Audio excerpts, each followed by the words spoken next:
Notre troisième table ronde a pour thématique la transition écologique, puisqu'on cherchait finalement les leviers qui devraient permettre à l'Europe de se redresser. Et sans doute la transition écologique offre un levier de croissance et de puissance pour l'Europe. Peut-être partons du constat, Adrien Couret. Finalement, on voit que presque tous les rapports montrent que les objectifs de l'accord de Paris, on est en retard sur le tableau de marche, que les opinions publiques sont peu mobilisées. On se dit, qu'est-ce qu'on a loupé finalement dans la mise en œuvre de l'accord de Paris? Qu'est-ce qui ne fonctionne pas? Bonjour à tous, c'est effectivement un sujet très important. Je pense que dans la question, il y a deux dimensions. Les accords de Paris, qu'est-ce que c'est? C'est des grands objectifs de maîtrise de la trajectoire des températures. On a des objectifs également de maîtrise de la trajectoire de carbone derrière ces éléments-là. Et en fait, ce qui a été fait dans ces grands accords, c'est la fixation de grands objectifs, mais pas forcément avec des plans d'action importants derrière. Un exemple clé par rapport à ça, et ça a été évoqué dans les tables rondes précédentes, c'est qu'on a beaucoup plus raisonné avec le bâton qu'avec la carotte. On a commencé à mettre en place des dispositifs de réglementation, on a évoqué la CSRD, la taxonomie, alors qu'en fait, la question de la transition de nos économies, c'est un sujet de stratégie industrielle. C'est un sujet de stratégie industrielle qui n'est pas qu'un sujet de financement. Ce qui distingue les États-Unis de l'Europe, c'est un entrepreneuriat, des clusters entre le monde de la recherche et le monde des entreprises. Et le financement, quelque part, il vient surajouter là-dessus. Donc ces éléments-là n'ont pas été créés, n'ont pas été portés, et c'est un élément fort. Nous, dans notre groupe, on est un gros investisseur. Aujourd'hui, on n'est pas spécialement incité à investir dans la transition. Si nous investissions ce qu'on ne fait pas dans une centrale de charbon, ça serait pour nous le même coût en capital que d'investir dans des énergies renouvelables. Et la réglementation là-dessus évolue très lentement. Pour nous, c'est le cas de Solvabilité 2. Il y a une révision qui est en cours qui s'appelle Solvabilité 2 2020.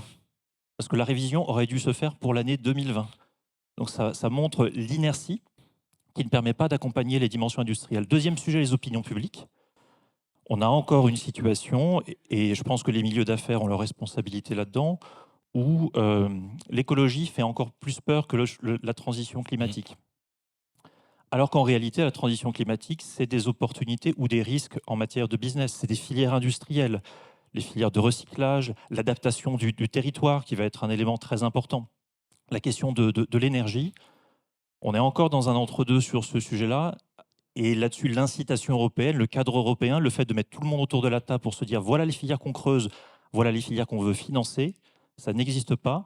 Et c'est vrai que c'est ce qui nous distingue beaucoup, notamment de nos concurrents Aujourd'hui, américains. il faut être très clair. Vous dites la transition écologique, c'est des opportunités et de la croissance future. Quand vous demandez aux Français aujourd'hui, eux, ils pensent que c'est des contraintes et de la décroissance. Alors que c'est du business et des emplois. Si c'est pris de la bonne façon et si on aligne une politique industrielle, tout ce qu'on a dit ce matin, en fait, relève aussi du fait qu'on n'a pas de stratégie industrielle européenne ou on n'en a plus. Et derrière, tout peut s'aligner. Le financement et puis les initiatives communes, les politiques, y compris locales, sur le sujet. Jean Boissineau, on se dit finalement, puisque Adrien Couret citait le financement de la transition, ce qu'on peut appeler la finance verte, est-ce que là, on n'a pas en Europe un vrai avantage comparatif dans les produits qu'on propose, ou bien est-ce que on n'est pas encore dans une forme peut-être de flou? Est-ce que en matière de finance verte, il faut bien faire attention à trier le bon grain de livret? Peut-être que sur la finance verte, en fait, il faut commencer par arrêter de regarder des produits, pour regarder des process. Pardon, c'est pas très glamour, mais je crois beaucoup plus à l'impact d'un changement d'une politique de crédit, à travail qui va être fait à l'intérieur de nos institutions pour collecter l'information qui leur est utile. Je ne vais pas reparler de CSRD, mais il y a un bébé et il y a l'eau du bain, et il va falloir trouver la bonne manière de jeter la bonne partie. Mais du coup, la finance verte, c'est vraiment comment on fait pour accompagner cette transition. La finance verte, elle ne fera pas la transition toute seule. Ça reste, il y a un besoin de politique publique, évident, on en a parlé. Il y a un besoin de cadre, il y a un besoin de politique, il y a un besoin de décision des acteurs industriels et des ménages. Et au fond, l'enjeu, c'est pas d'abord est-ce qu'on va créer un certain nombre de produits ou est-ce qu'on va, en gros, faire levier sur, Delphine en parlait à l'instant, la politique d'investissement retail en Europe.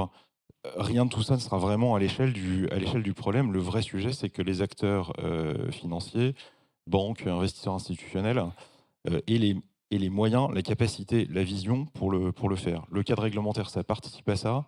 Je pense qu'il ne faut pas se tromper non plus. Ce n'est pas uniquement une question de cadre réglementaire. Est-ce que la finance verte, ça a le même sens en Europe et par exemple aux États-Unis?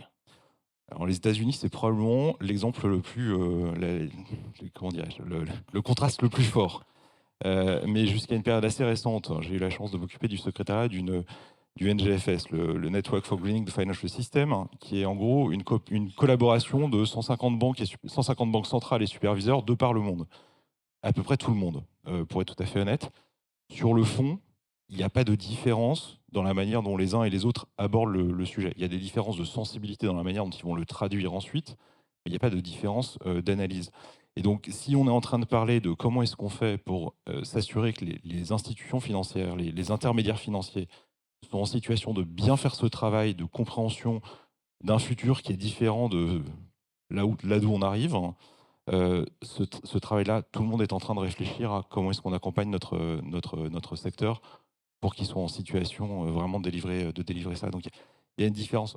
Je mets de côté les États-Unis où il y a une charge politique autour de cette question qui est évidente. Partout ailleurs dans le monde, je crois qu'il y a un très très fort consensus. Et l'Europe est compétitive aujourd'hui en termes de savoir-faire, de technicité sur la finance verte? Honnêtement, on a bénéficié collectivement de partir un peu en avant. Et c'est l'Europe, c'est la France en particulier.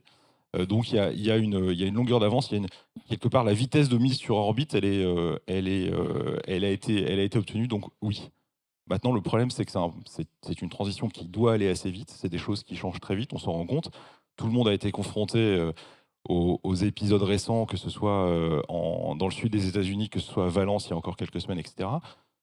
Les gens, enfin, tout le monde dans le secteur est en train de se poser des questions sur est-ce que j'ai la bonne information pour comprendre où sont mes actifs, à quoi ils sont exposés, comment est-ce qu'ils sont assurés, comment est-ce que, d'ailleurs, si je suis un assureur, je peux continuer à les assurer.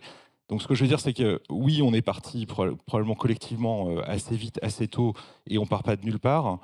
Est-ce qu'on est exactement là où il faudrait qu'on soit? Et est-ce qu'on peut maintenant se reposer et se dire, bon, c'est bon, job done, on passe au prochain sujet? Je ne suis pas tout à fait sûr. Pierre Palmieri, on voit bien que toutes les transformations en cours nécessitent des investissements massifs pour développer les nouvelles technologies, pour déployer les technologies existantes, et que le vrai sujet, en fait, c'est de trouver les financements pour, passer à l'échelle, finalement, pour déployer toutes ces innovations à grande échelle. Est-ce que les banques doivent faire ça elles-mêmes, toutes seules, ou bien est-ce que quand même il n'y a pas un déséquilibre aujourd'hui entre finalement le profil de risque de ces projets, risque technologique, risque de marché, et le retour sur investissement? Est-ce qu'il n'y a pas quand même la nécessité de rééquilibrer finalement ce rapport entre le profil de risque et le retour de ces investissements? Oui, bonjour à toutes et tous. Oui, alors je pense que c'est un petit peu le cœur du sujet au fond, parce que quand on parle de finance verte, je pense qu'il y a deux sujets différents. Il y a le volume et il y a la nature. Si on vous prenez une obligation verte, par exemple, émise par un État souverain d'AAA, bon, ça pourrait aussi se financer sans obligation verte. Et donc, ça n'est pas additif. Mais par contre, si vous financez un projet greenfield, renouvelable, ou sur une technologie, et encore plus si sur une technologie nouvelle, c'est véritablement additif. Et donc, je pense que quand on regarde les volumes, vous savez, les volumes, ils sont considérables. Vous regardez les banques françaises, par exemple, on parle de 330 milliards, je crois, de financement vert, je crois que c'était en 2023, croissance de plus de 50% par rapport à 2022. Donc, je crois que la vraie question, c'est au fond, comment on finance les nouveaux projets, ce qui est vraiment additif, et ce qui touche à l'innovation. Et là, il y a un enjeu colossal, parce que si on se réfère à des études qui ont été faites, par exemple, par l'IAE, pour atteindre les objectifs de net zéro, on parle probablement, il y a 30%, je crois, qui viendra de technologies nouvelles qui sont souvent encore à l'état de prototype. Si vous regardez les brevets qui sont déposés, je crois que les nouveaux brevets dans le monde, il y en a 12% qui touchent en fait à la transition énergétique ou aux énergies propres. Et les Européens sont bien positionnés là-dessus. En fait, ils représentent, d'après les études, je crois que c'est de la BEI, 22% en fait de ces brevets. Donc en fait, la question maintenant, c'est, il y a un enjeu fantastique, mais l'innovation, c'est plus dangereux et c'est plus risqué. Donc comment est-ce qu'on gère cette répartition des risques, en quelque sorte, de manière optimale? Et si vous voulez, dans l'innovation, je trouve qu'il faut la regarder, moi j'aime bien la regarder sous un angle end-to-end, c'est-à-dire depuis le stade vraiment de l'innovation pure du brevet jusqu'à en fait le stade de la mise à l'échelle. Et là, je pense qu'il faut avoir une réflexion au-delà des grands volumes, etc., dans lesquels on mélange souvent des choses assez différentes. C'est qui est le mieux placé à chaque instant dans ce cycle en fait de l'innovation et de l'investissement pour prendre les meilleurs risques de manière optimale. Et qu'il y a un continuum, une fluidité entre les différents acteurs dans des prises de risques aux différents niveaux. Par exemple, au départ, il faut du capital risque, puis ensuite peut-être de la dette hybride, puis ensuite en fait du financement de projet pre-completion, post-completion, quand est-ce que les marchés de capitaux de dette peuvent prendre le relais, etc. Et là-dedans, il y a du risque technologique, il y a du risque industriel, qui est le mieux placé pour le prendre, sûrement pas les banques, plutôt les industriels. Et puis après, il y a des risques d'évolution réglementaire ou des risques d'évolution des règles fiscales ou d'incitatives. Donc, quand doivent intervenir les pouvoirs publics, à quel niveau, sur les contrats d'off-take, sur la stabilisation des prix, etc. Et je pense que là, avoir une réflexion globale, et je suis tout à fait d'accord avec ce qui a été dit, c'est qu'il faut une politique industrielle qui soit cohérente, il faut des politiques publiques qui soient adaptées et qui, en fait, permettent de limiter les risques là où l'État est le mieux placé, où les pouvoirs publics sont le mieux placés pour le faire, les industriels qui doivent assumer leurs risques industriels, et les différents acteurs financiers qui jouent leur rôle depuis le capital investissement jusqu'à de la dette investment grade. Là où les banques françaises, notamment et européennes d'une manière générale, ont un avantage compétitif considérable, c'est dans le financement de projets. On est les meilleurs du monde.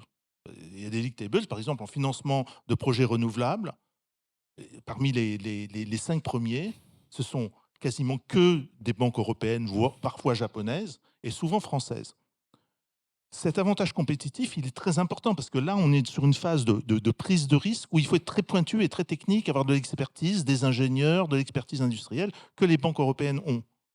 Eh bien, la réglementation BAL 4, en fait, a eu un impact, enfin, quand elle sera mise en place, aura un impact très négatif, en fait, sur le financement de projets, sur les financements structurés d'une manière générale. Et bien, en faisant ça, en fait, on rate 2 objectifs d'un coup, celui de la compétitivité des banques européennes et celui en fait de la transition, du financement de la transition énergétique, puisque c'est justement cette poche particulière qui est propre aux banques européennes qu'on aura plus de mal à financer. Donc voilà, c'est ce que je crois important de dire à ce stade.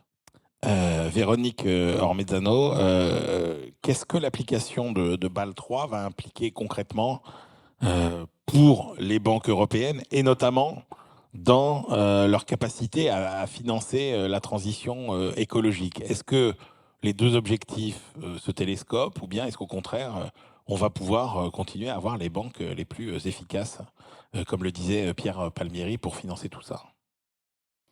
Alors, il n'y a pas de doute qu'il y a un très, très fort engagement des banques et des compétences à la fois longuement établies de type financement de projet et peut-être plus récentes avec tous les efforts qui ont été faits depuis environ presque 10 ans maintenant, hein, depuis l'accord de Paris, sur l'analyse des risques climatiques, l'intégration de ces concepts dans les processus de crédit, la collecte de données, etc. Enfin, ça a été un effort tout à fait considérable. Dans le contexte de Bâle, il faut quand même revenir un tout petit peu en arrière et je salue les messages positifs de François-Louis Michaud. Je voudrais quand même donner un message un peu moins positif peut-être, qui est que on a effectivement atteint ce niveau de résilience dans le secteur bancaire européen avec, depuis 2014, ce sont aussi des chiffres de l'EBA et du comité de Bâle, un total de bilan des banques européennes qui est flat en euros courants. Donc, ça veut dire que tout le développement de l'économie, toute la croissance sur ces 10 dernières années a été financée par, alors finalement pas par vraiment les marchés de capitaux, puisqu'on en parle beaucoup et ils n'ont pas beaucoup, finalement tout le plan d'action n'a pas vraiment porté beaucoup de fruits, mais par un autre segment, en quelque sorte, dont on ne parle pas du tout, qui est le private credit.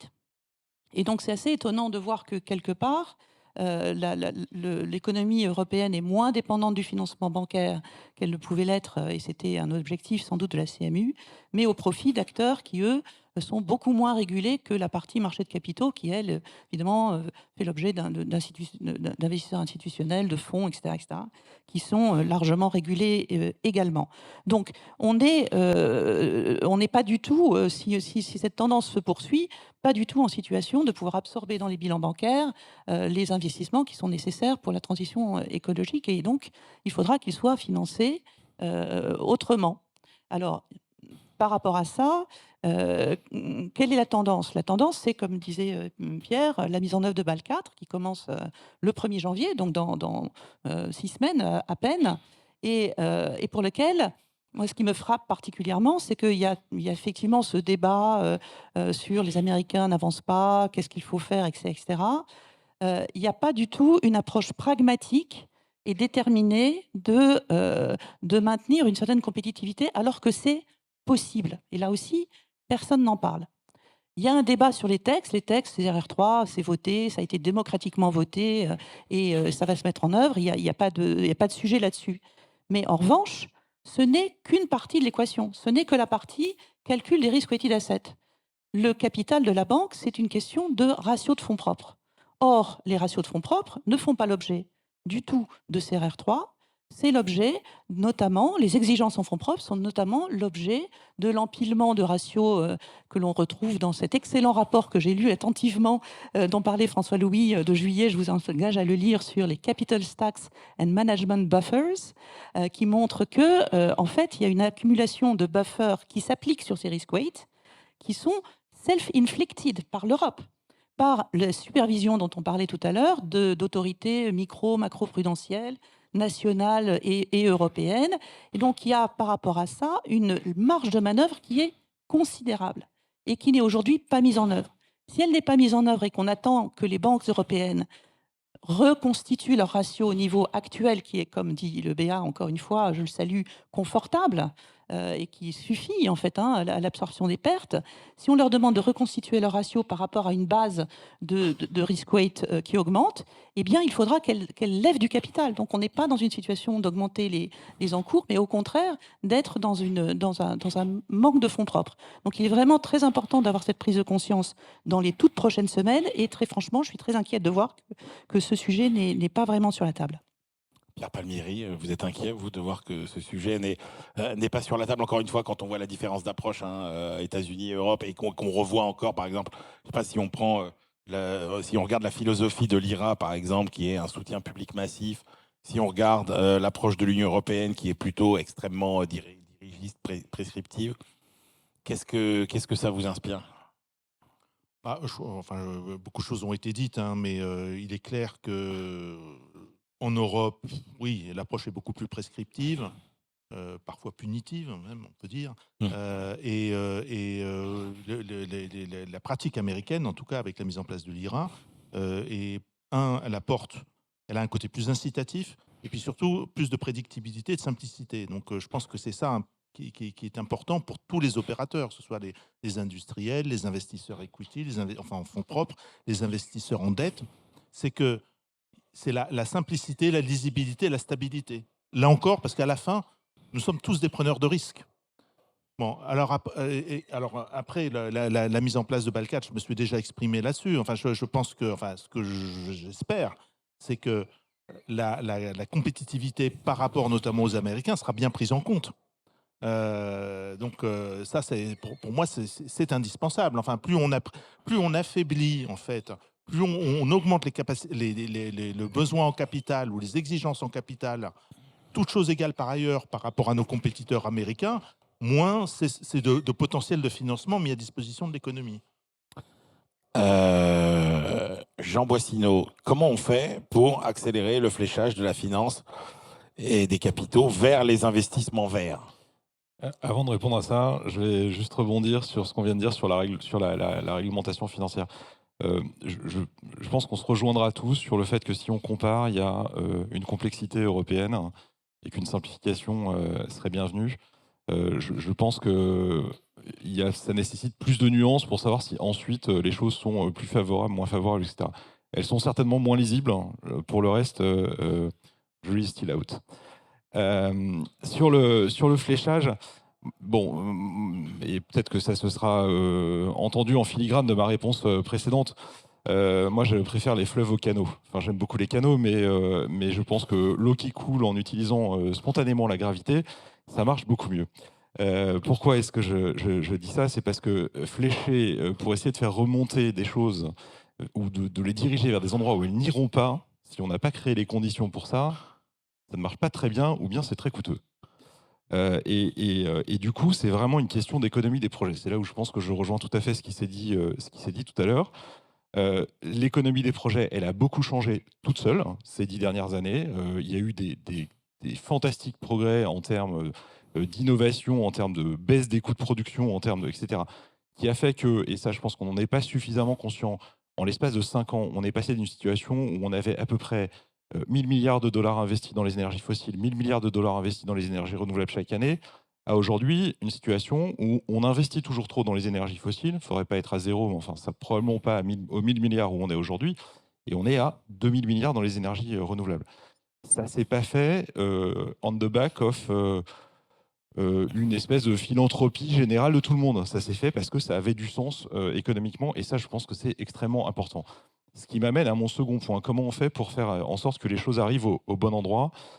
On a fait beaucoup de choses, je pense, pour essayer d'améliorer ce qui se passe dans la partie financière de l'économie, enfin du processus. Probablement, et je le disais tout à l'heure, il y a des choses à ajuster, simplifier, etc. Mais il y a aussi beaucoup de choses à conserver.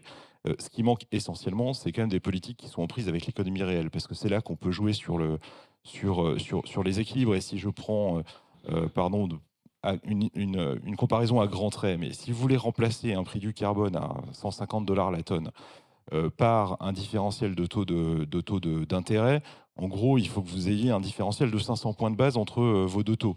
Et si vous voulez maintenant, vous vous dites, je ne vais pas le faire à travers un différentiel de taux d'intérêt, mais je vais le faire à travers des exigences en capital, je vous laisse imaginer ce que ça donne.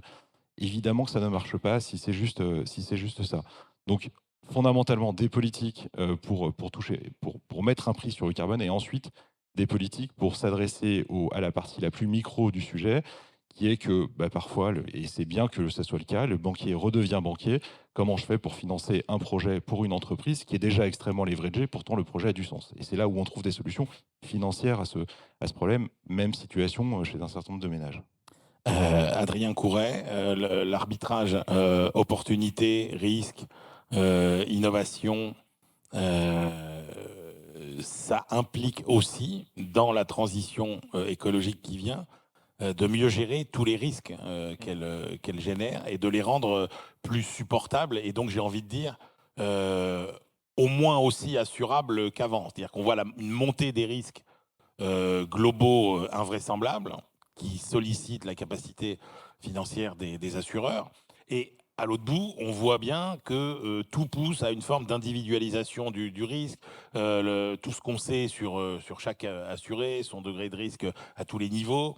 Et on se dit finalement, le principe de base qui était celui de l'assurance, qui était la mutualisation, c'est mort finalement. On se dit, on va aller vers des choses qui ne seront plus, des incidents qui ne seront plus assurables.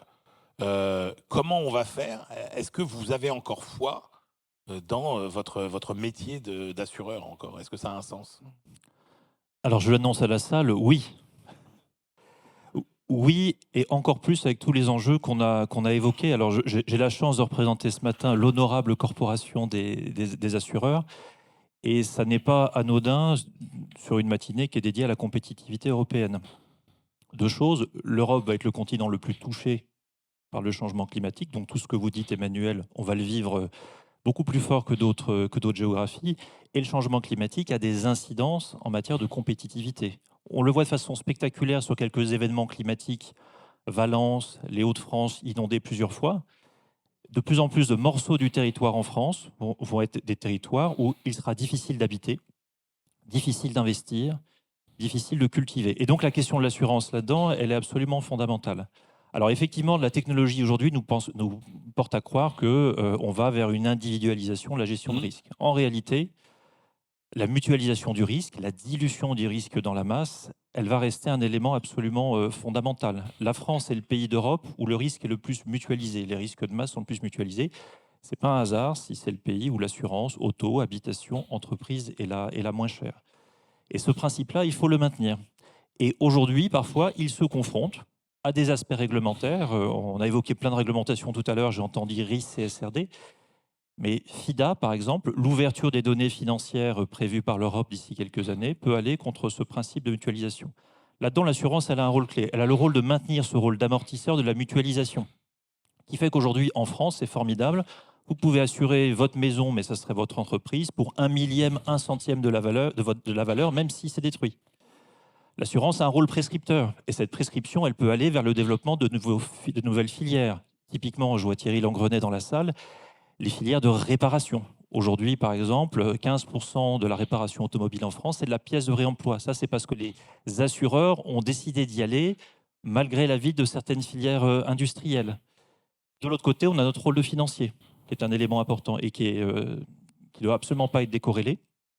Nous avons été pionniers dans le fait de ne pas séparer l'investissement financier et extra-financier. Nous poussons également, nous faisons partie des acteurs, le groupe AEMA, qui utilisons de façon active les voies que nous avons, les parts que nous avons dans les sociétés dans lesquelles nous investissons pour les amener plus loin sur les sujets de transition écologique. Donc l'assurance a un rôle pivot et je terminerai là-dessus. On parle beaucoup d'excellence européenne. L'assurance, la réassurance, ce sont deux industries d'excellence de l'Europe dans le monde et qu'on devrait un peu plus écouter. La loi des grands nombres plus forte que les algorithmes. C'est à vous que revient la responsabilité de conclure, Véronique Ormezzano, tout ce que vous avez entendu ce matin. Qu'est-ce que ça vous inspire comme réflexion? Moi, il y en a une qui me vient, c'est de dire quand même, finalement, on se dit, OK, la concurrence des Chinois, la concurrence des Américains, c'est très fort. Mais est-ce que finalement, ça n'est pas nous qui sommes nos pires ennemis, en fait, avec toutes les balles qu'on se tire dans le pied et qu'on pourrait très bien être des rivaux tout à fait honorables des Chinois et des Américains si on se mettait moins de contraintes, en fait? Alors peut-être pour rester sur le thème de la finance durable et sur une note plus positive, euh, l'Europe est un leader de la finance durable. Si on regarde par exemple les volumes d'émissions de green bonds, on est très largement supérieur aux États-Unis dans ce domaine. Et également l'appétit des clients investisseurs pour des fonds que je qualifierais mollement de verts. Et donc ça, c'est vraiment, je dirais, un bien commun qui est de nature à accélérer la transition, parce que c'est ce fléchage de l'épargne dont on parlait tout à l'heure, et qui clairement répond à la fois à une demande des entreprises, partiellement suscitées à la fois par leurs opportunités technologiques, leur prise de conscience propre, et aussi, je pense, incitées par le secteur bancaire qui les a, je dirais, a joué un rôle important, je dirais, peut-être pas d'éducation, mais enfin, en tout cas de sensibilisation à ces questions et d'ingénierie financière pour inventer des nouveaux produits, y compris de type Sustainability Linked Loans et autres. Donc, je dirais fournir les instruments pour pouvoir démontrer l'engagement des entreprises. Donc ça, ce sont des éléments vraiment très importants. Et c'est vrai que par rapport à ça, je pense qu'on parlait tout à l'heure de la nécessité de revoir, simplifier les réglementations. Je pense qu'il faut vraiment... je pense que l'industrie française, en tout cas, et le CRSF que je représente ici, n'est pas du tout dans une logique de demande de revenir en arrière sur des réglementations, mais vraiment d'avoir une réglementation plus pertinente. Parce que si je reste sur cette idée de fonds verts et obligations vertes, il y a des choses quand même absurdes qu'il faut juste qu'on évite de s'infliger.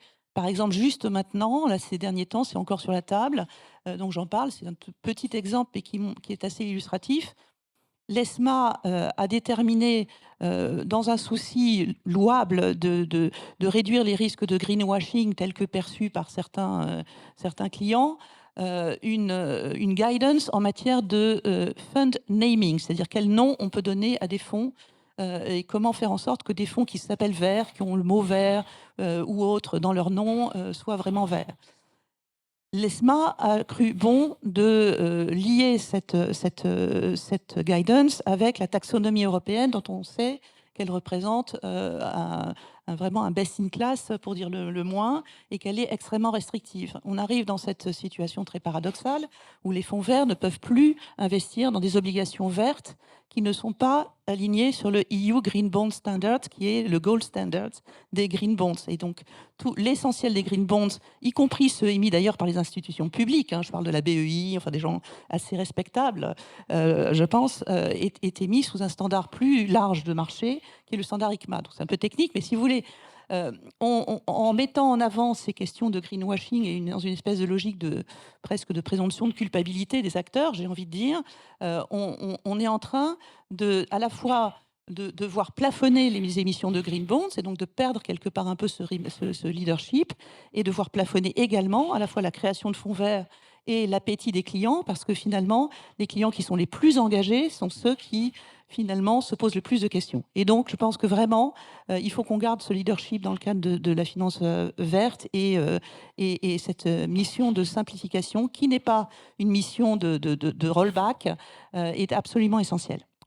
Merci beaucoup à tous les quatre, et puis merci de votre attention, bien évidemment. Merci.